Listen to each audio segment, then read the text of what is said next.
അതായത് സാഗരത്തിൽ വീണെങ്കിലോ എന്ന് പറഞ്ഞു. മൈനാകം വന്നു, സമ്മതിച്ചോ? ഏയ് വേണ്ട വേണ്ട, ഞാൻ പോവുകയാണ്. എന്താ കാരണം?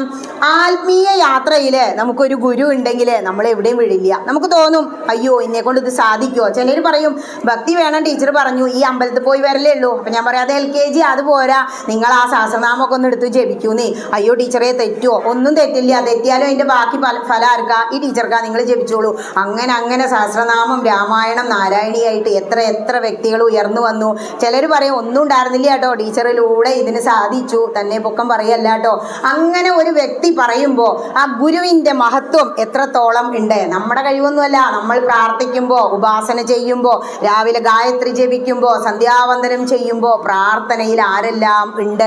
ആ കുളി കഴിഞ്ഞ് ഗായത്രി മന്ത്രം ജപിച്ച് കഴിഞ്ഞാൽ പിന്നെ ഒരു ലിസ്റ്റാ.